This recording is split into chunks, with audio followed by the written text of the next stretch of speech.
Hello नमस्कार दोस्तों, मैं हरेंद्र कुमार आप सभी का इंजीनियर हरेंद्रा क्लासेस में स्वागत करता हूं। जैसा कि दोस्त मेरे पीछे देख रहे हैं कि स्थानीय स्वशासन कहने का मतलब बाबू, इसको इंग्लिश में लोकल गवर्नेंस कहते हैं। क्या कहते हैं? Local governance. ठीक है, लोकल गवर्नेंस कहते हैं किसको? स्थानीय स्वशासन को। स्थानीय स्वशासन को क्या कहते हैं? लोकल गवर्नेंस कहते हैं। कोई दिक्कत है नहीं। अब देखो इसको, सर्वप्रथम स्थानीय स्वशासन के जनक जो है बाबू, किसको कहा जाता है? स्थानीय स्वशासन के जनक की अगर बात करें, स्थानीय स्वशासन का के जनक किसको? लॉर्ड रिपन को कहा जाता है। किसको बबुआ? लॉर्ड रिपन को कहा जाता है। किसको कहा जाता है? लॉर्ड रिपन को कहा जाता है। यानी स्थानीय स्वशासन के जनक किसे कहा जाता है? लॉर्ड रिपन को कहा जाता है। अब सर, स्थानीय स्वशासन के मतलब क्या हुआ? स्थानीय स्वशासन के मतलब हुआ, इसको स्थानीय स्वशासन का निर्माण क्यों किया गया सर? तो इसका निर्माण इसलिए किया गया, स्थानीय स्वशासन का इसलिए स्थापना किया गया कि जो विकास है ना बाबू, विकास को निचला से निचला स्तर तक, यानी नीचे से नीचे स्तर तक पहुँचाया जा सके।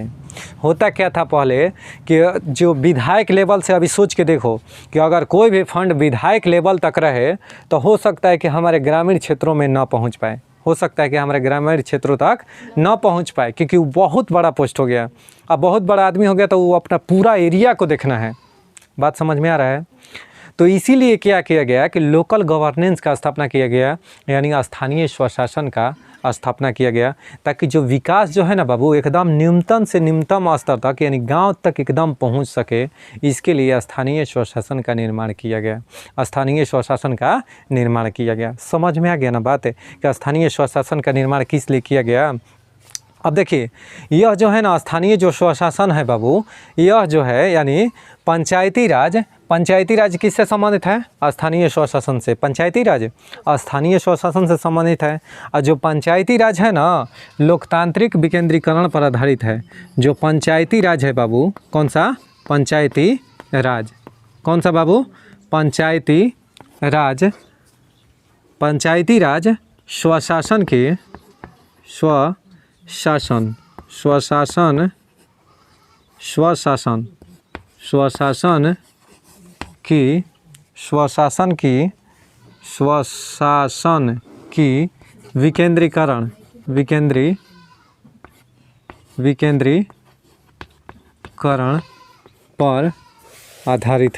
विकेंद्रीकरण पर आधारित है।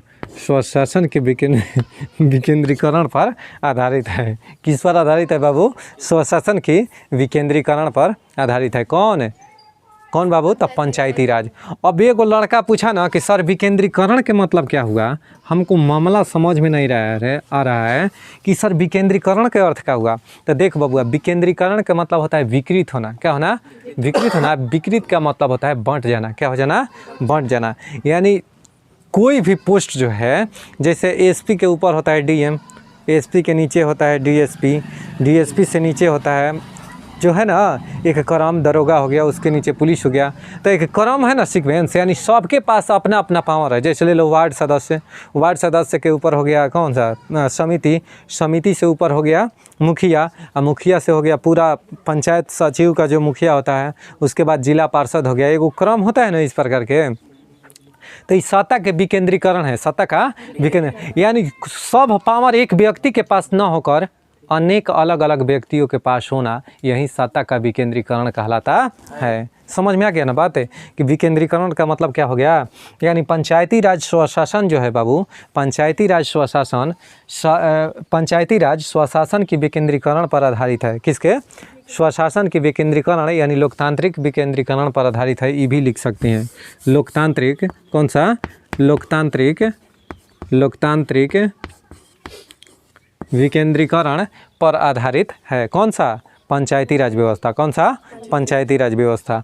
अब देखिए, भारत में पंचायती राज जो व्यवस्था है ना बाबू, भारत में पंचायती राज व्यवस्था, कौन सा?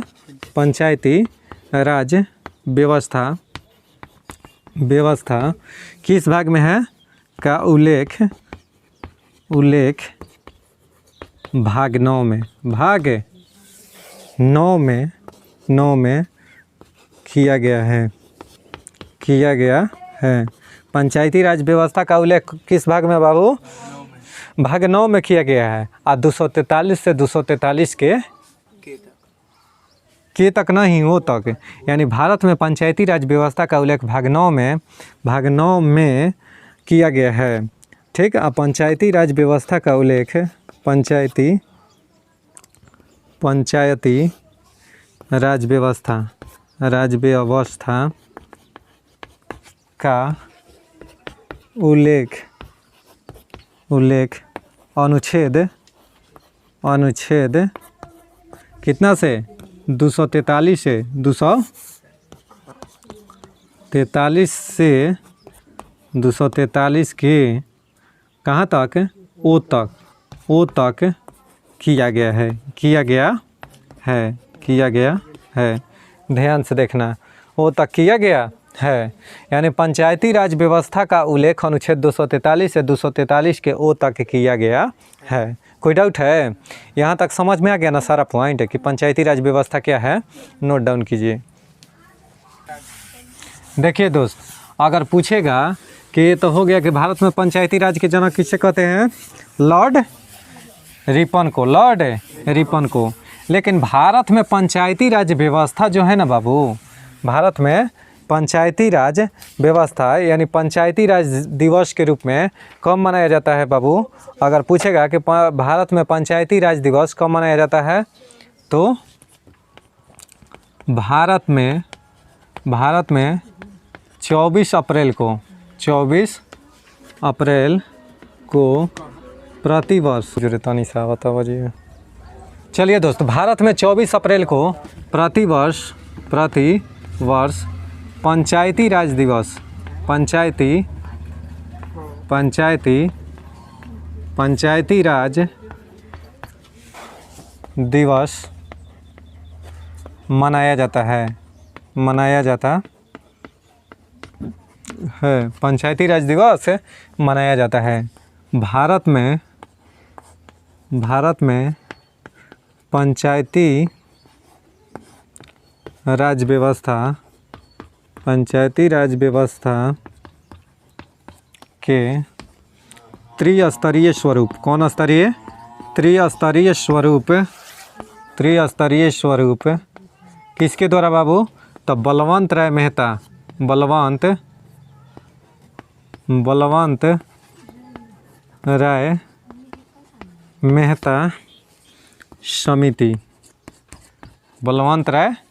समिति 1957। कब बाबू? 1957 ईस्वी में बलवंत राय मेहता समिति 1957 ईस्वी में दिया गया। रुक जाओ, स्वरूप बलवंत राय मेहता समिति के द्वारा दिया गया। किसके द्वारा बाबू दिया गया? किसके द्वारा? बलवंत राय मेहता समिति द्वारा। और ध्यान से सुनिएगा कि 73वां संविधान संशोधन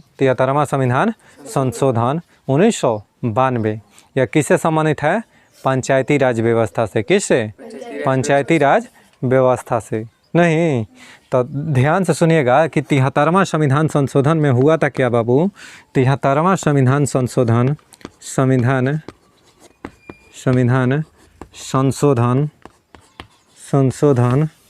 अधिनियम 1992। कब बाबू? 1992 द्वारा भाग 9 में 16 नए अनुच्छेदों को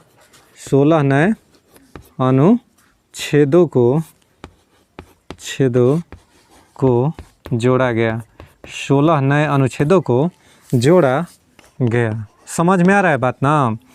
आप पंचायती राज व्यवस्था में पंचायती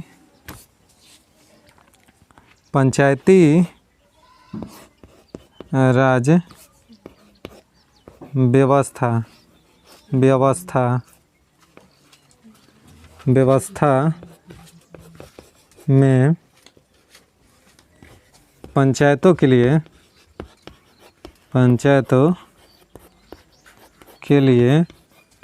29 विषय, कितना 29 विषय का प्रावधान किया गया है। कितना बाबू? 29 विषय का प्रावधान किया गया है। ये सब VVI क्वेश्चन है, हमेशा पेपर में पूछते रहता है। ये तो कई बार क्वेश्चन पेपर में पूछा है, ठीक है। ये सब VVI क्वेश्चन है। कौन क्वेश्चन? VVI question. चलिए दोस्तों, अब हम लोग देखते हैं कि पंचायती राज संस्थाओं से संबंधित कुछ प्रमुख समितियां कि कौन कौन सी समिति जो थी वो अपना रिपोर्ट पंचायती राज संस्थाओं के बारे में सौंपी थी, यानी पंचायती राज संस्थाओं के बारे में बताई थी। अलग अलग समितियां अपना अपना अलग अलग विचार विमर्श दी थी। किसके संबंध में? पंचायत समिति यानी स्थानीय स्वशासन के संबंध में। तो पंचायती राज संस्थाओं पंचायती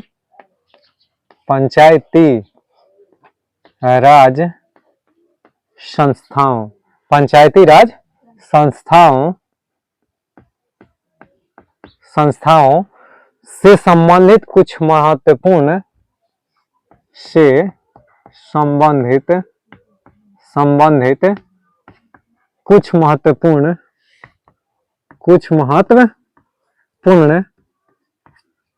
क्या चीज? समितियां,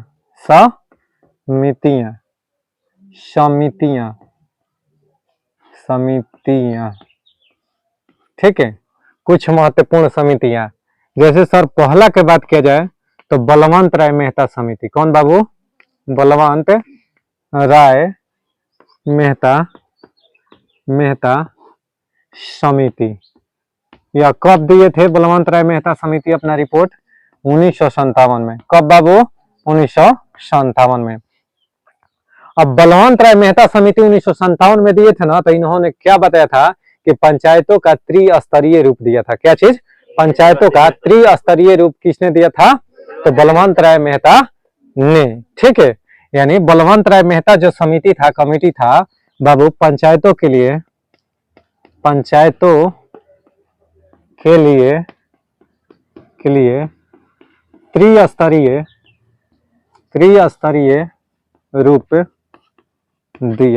त्रिस्तरीय रूप दिया। कौन बाबू? तो बलवंत राय मेहता समिति क्या किया? पंचायतों के लिए त्रिस्तरीय रूप दिया। समझ में आ रहा है ना? अच्छा, त्रिस्तरीय रूप में सर पहला की बात करें कि पहला कौन सा? अगर पहला की बात करें तो ग्राम स्तर पर ग्राम पंचायत, ग्राम स्तर पर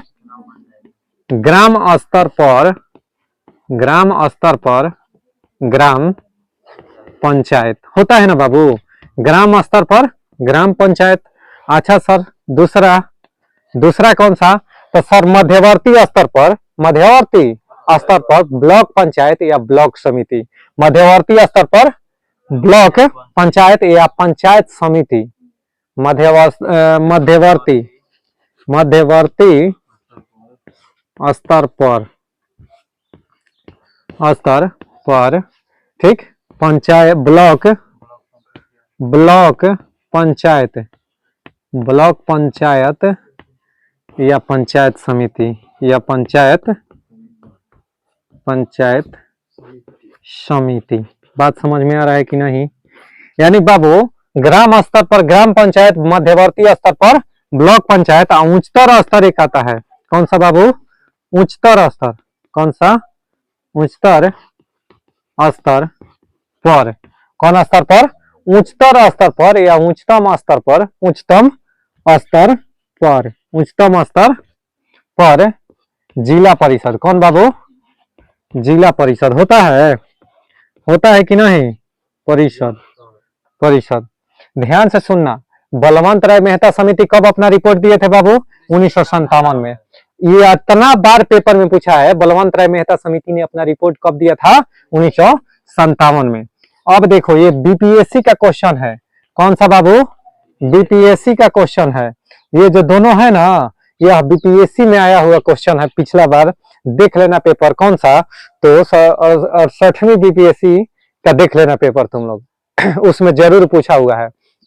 ध्यान से सुनो, तो पंचायतों के लिए त्रिस्तरीय रूप किसने दिया था बाबू? बलवंत राय मेहता समिति। कब दिया था? 1957 में। प्रथम स्तर पर यानी जो पंचायत स्तर पर, ग्राम स्तर पर बाबू ग्राम पंचायत, ग्राम स्तर पर कौन सा? ग्राम पंचायत। रोतमा एक ग्राम पंचायत है ना बाबू, तो यह ग्राम स्तर पर ग्राम पंचायत। मध्यवर्ती स्तर पर ब्लॉक पंचायत, ब्लॉक जो होता है ना ब्लॉक समिति, यानी ब्लॉक पंचायत या पंचायत समिति, पूरा पंचायत समिति हो गया, वह मध्यवर्ती स्तर पर। अगर सर उच्चतम स्तर पर बात किया जाए तो जिला परिषद, कौन सा बाबू? जिला परिषद। जिला परिषद होता है ना पूरा जिला में, तो वहीं मध्य उच्चतम स्तर पर कौन सा? उच्चतम स्तर पर कौन हो गया? जिला परिषद। उम्मीद करते हैं कि आप लोग समझ गए होंगे, इतना इसको नोट डाउन कीजिए। देखो बाबू, पंचायती राज स्थापना जो हुआ था ना भारत में, इसके पीछे महात्मा गांधी का अहम योगदान था। किसका? महात्मा गांधी का अहम योगदान था। वो चाहते थे कि हमारे देश में पंचायती राज व्यवस्था स्थापित हो। समझ में आ रहा है ना? कौन चाहते थे? महात्मा गांधी। ठीक ना? अब ध्यान से देखिएगा, इधर ध्यान से गौर फरमाइएगा। सर्वप्रथम पंचायती राज जो था, सर्वप्रथम भारत में पंचायती राज जो त्रिस्तरीय व्यवस्था है, पंचायतों का त्रिस्तरीय व्यवस्था यानी पंचायती राज व्यवस्था सर्वप्रथम कहां से शुरू हुआ बाबू? तो सर्वप्रथम पंचायती राज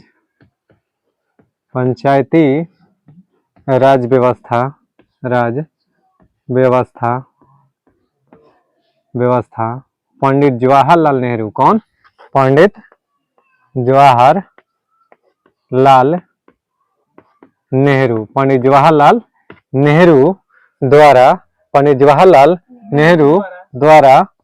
नेहरू द्वारा क्या किया गया था? सर्वप्रथम पंचायती राज व्यवस्था पंडित जवाहरलाल नेहरू द्वारा 2 अक्टूबर, कब बाबू? 2 अक्टूबर 1959 को। कोई दिक्कत है? यानी 2 अक्टूबर 1959 को नागौर जिला, कौन बाबू? नागौर जिला राजस्थान। कहा बाबू?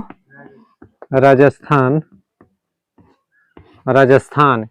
नेहरू द्वारा 2 अक्टूबर 1959 को नागौर जिला राजस्थान में उद्घाटन किया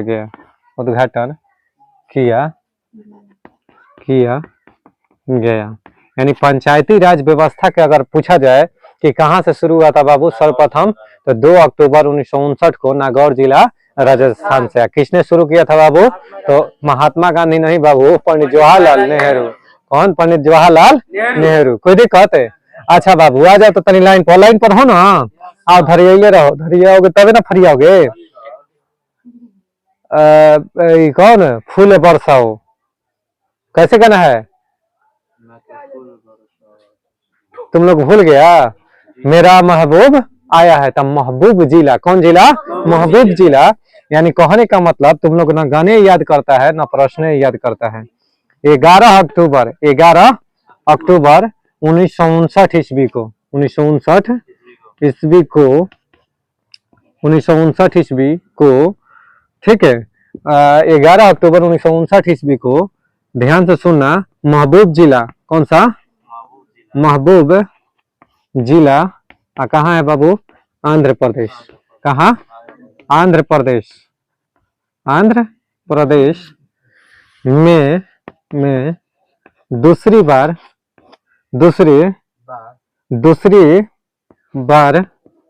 यानी प्रथम बार तो कहां पर लागू हुआ था बाबू? राजस्थान में। और दूसरी बार कहां पर? तो 11 अक्टूबर 1959 को आंध्र प्रदेश में दूसरी बार पंचायती राज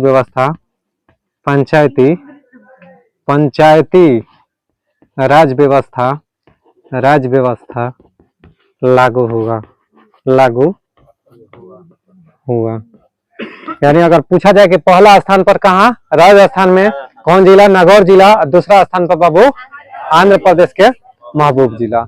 इसके बाद में आ गया बाबू, इसके बाद में बात किया जाए तो यहीं तक था। और इसके में कहा गया कि पंचायतों का जो कार्यकाल होगा ना, पंचायतों का जो कार्यकाल होगा वह 5 वर्ष तक, पंचायतों का कार्यकाल। और क्या किया गया इसमें? पंचायतों पंचायतों का कार्यकाल 5 वर्ष निर्धारित किया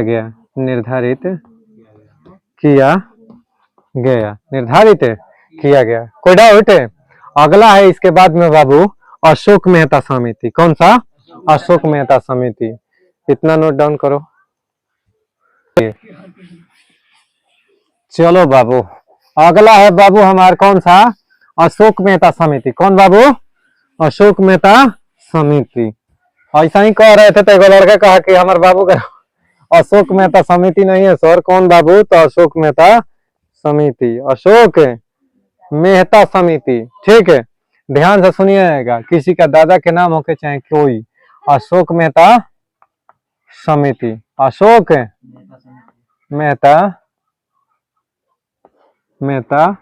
समिति ना बाबू। अशोक मेहता समिति कब दिए थे अपना रिपोर्ट? 1977 में। कब? 1900। या पेपर में कई बार क्वेश्चन पूछा है कि अशोक मेहता समिति ने अपना रिपोर्ट कब सौंपा था बाबू? तो 1977 ईस्वी में। इसमें क्या हुआ था कि पंचायतों के लिए द्विस्तरीय, कौन बाबू? द्विस्तरीय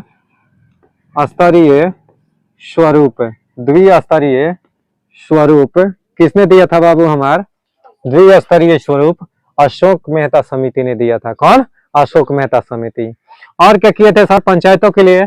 तो पंचायतों का कार्यकाल ही बोले ना कि 4 साल होना चाहिए। पंचायतों का कार्यकाल कितना होना चाहिए बाबू? कार्यकाल 4 वर्ष होना चाहिए। ये अपना कमिटी जो है रिपोर्ट सौंपा। क्या सौंपा? रिपोर्ट सौंपा। इसके बाद में है PV राव समिति। कौन सा? PV राव समिति। अगला है PV राव समिति। PV राव समिति यह कब बबुआ? तो PV राव समिति 1985 बताए थे। CGL, कौन सा? CGL। वो तो आगे से काम करेगा ना, 86, 87, 88 नहीं। आप PK CGL निकाल दिया। CGL निकाल दिया, कोई दिक्कत है? तब PV राव समिति 1985 में। कब? 1985 में इसने पंचायत स्तर पर पंचायती राज संस्थाओं के ग्रामीण विकास कार्यक्रमों की योजना प्रस्तुत किया था। कोई डाउट है? ठीक है, योजना प्रस्तुत किया था। आओ बाबू आगे समझते हैं। PV राव जो समिति है ना 1985 में प्रस्तुत किया अपना रिपोर्ट। कब बाबू? 1985 में। अच्छा, इसका कहा नाम क्या था सर? तो इस समिति को, यानी PV राव समिति को, इस समिति को कार्ड समिति के नाम से भी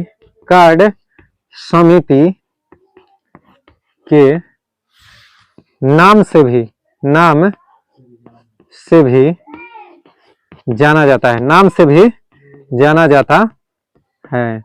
एक चीज इसमें और नोट कर लेना कि इसमें अशोक मेहता समिति में कि यह द्विस्तरीय में जानते हो बाबू कौन कौन रूप था? तो देखो इसमें द्विस्तरीय में एक हो गया कौन सा? पहला के बात करें तो इसमें पहला ऐड कर लेना। द्विस्तरीय में कौन सा? ब्लॉक पंचायत यानी ब्लॉक वाला कहे कि रहने दीजिए, ब्लॉक पंचायत। और दूसरा कौन सा? जिला परिषद।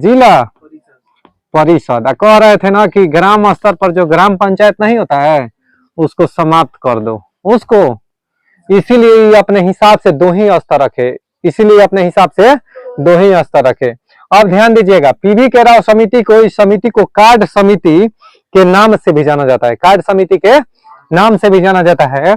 इसने क्या किया कि राज्य वित्त व्यवस्थाओं को, यानी पंचायतों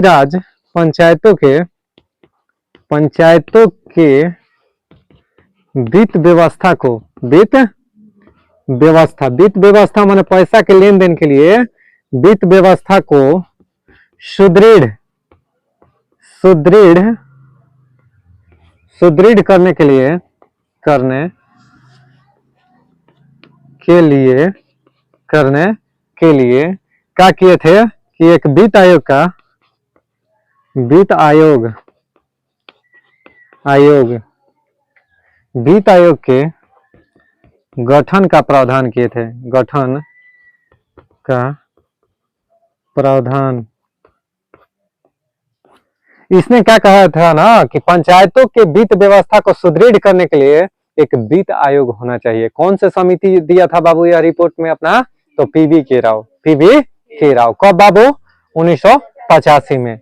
और क्या हो तो पंचायतों का जो कार्यकाल होना चाहिए ना, पंचायतों का कार्यकाल 5 वर्ष निर्धारित किया था। कार्यकाल 5 वर्ष। कितना?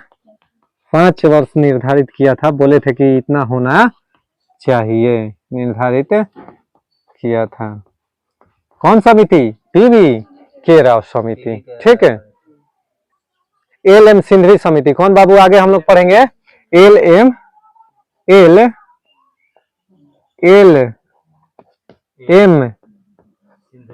सिंघवी समिति। एल.एम. सिंघवी समिति। ये बबुआ क्या किया था? एल.एम. सिंघवी जो समिति थे ना, ये कब आए थे बाबू? तो याद रखना, कब? 1986 में। कब? सही है कि गलत? एल.एम. सिंघवी समिति 1986 में। ठीक है। एल.एम. सिंघवी समिति 1986। अब एल.एम. सिंघवी समिति जो 1986 में प्रस्तुत किया ना बाबू, तो पंचायतों का संवैधानिक स्वरूप दिया। क्या दिया? पंचायतों का। बहुत VVI क्वेश्चन, बहुत VVI मेरे दोस्त। ठीक है। पंचायतों को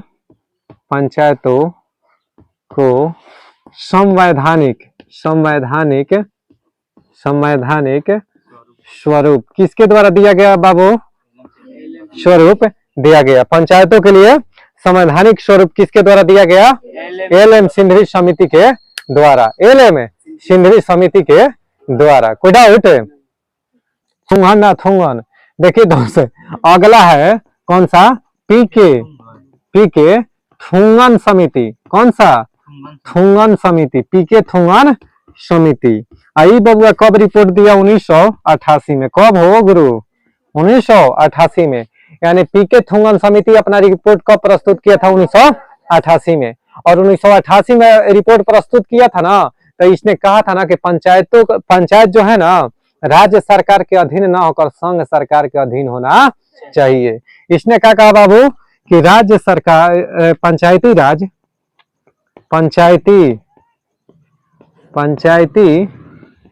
राज व्यवस्था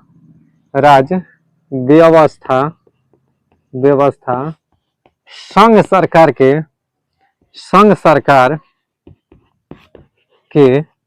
अधीन होना चाहिए।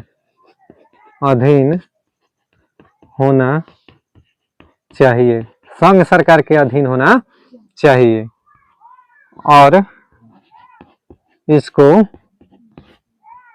और इसको राज्य सूची से बाहर होना चाहिए। जबकि अभी वर्तमान में किसमें है बाबू? पंचायती राज व्यवस्था राज्य सरकार के। अब पंचायतों का चुनाव जो होता है बाबू, पंचायतों का निर्वाचन किसके द्वारा किया जाता है? राज्य सरकार के द्वारा। पंचायतों का निर्वाचन राज्य सरकार द्वारा। राज्य निर्वाचन आयोग द्वारा पंचायतों का चुनाव कराया जाता है। समझ में आ गया ना बाबू? पंचायतों का चुनाव नोट करके लिखना। क्या बाबू? नोट। यह कई बार पेपर में पूछा हुआ है। नोट प्लस में भी आई। ध्यान से देखना। पंचायतों का चुनाव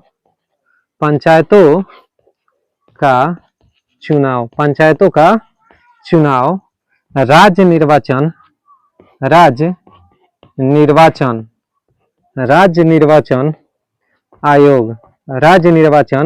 आयोग द्वारा कराया जाता है। किसके द्वारा बबुआ? राज्य निर्वाचन आयोग द्वारा कराया जाता है। अर्थात पंचायतों का जो चुनाव है ना बाबू, निर्वाचन, वह राज्य सरकार करता है, न कि केंद्र सरकार। और कौन सा निर्वाचन आयोग? तो राज्य निर्वाचन आयोग, न कि केंद्र। जो निर्वाचन आयोग है वो पंचायतों का चुनाव नहीं कराता है। ध्यान से देखना, ये सब चीज को नोट डाउन कर लो। देखो बाबू, संस्थानम समिति, कौन बाबू? संस्थानम समिति। संस्थानम समिति की स्थापना की बात करें ना, ये अभी भी यही है, कई बार क्वेश्चन पूछा हुआ है। संस्थानम समिति का गठन 1962 में। संस्थानम समिति, इसका गठन कब हुआ था बाबू?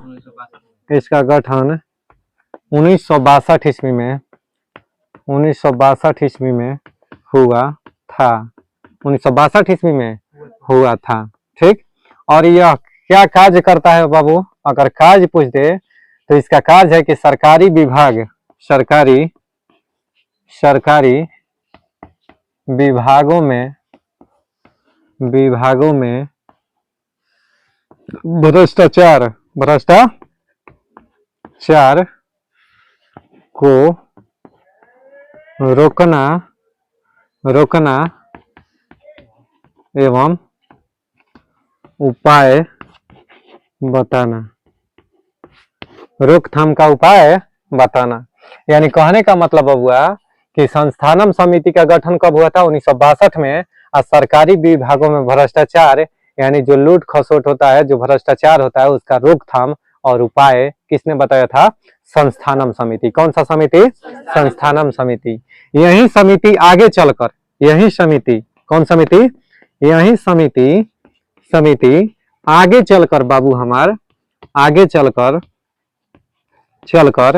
केंद्रीय सतर्कता आयोग, केंद्रीय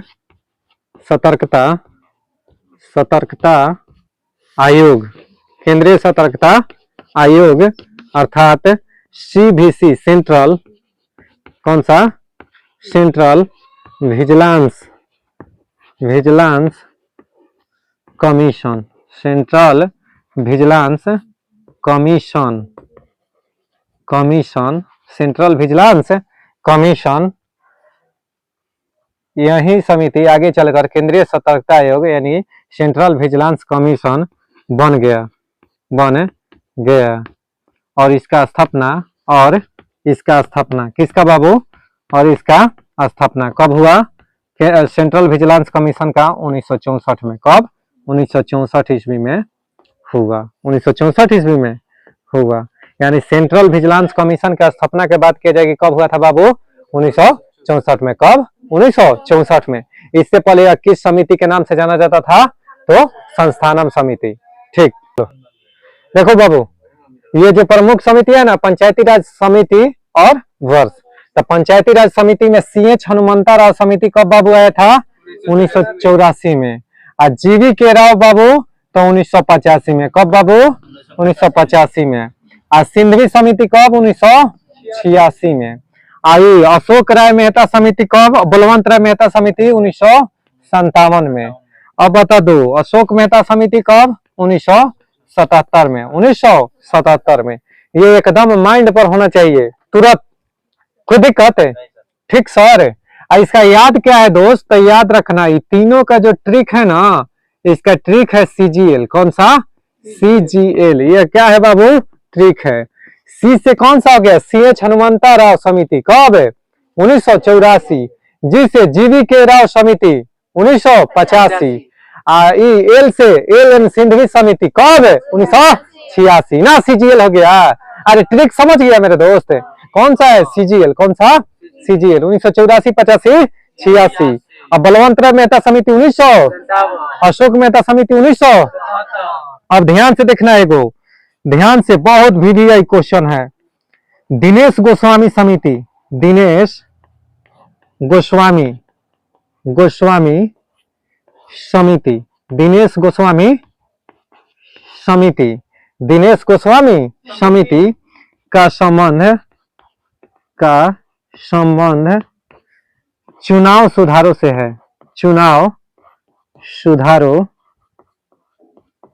से है। दिनेश गोस्वामी समिति कब बाबू? 1990। कब? 1990। दिनेश गोस्वामी समिति कब प्रस्तुत किया गया था, पारित किया गया था? 1990 में। और संबंध क्या था बाबू? तो चुनाव सुधारों से। किससे बाबू? चुनाव सुधारों से। तो दिनेश गोस्वामी समिति का संबंध किससे है? चुनाव सुधारों से। नोट डाउन करो तो।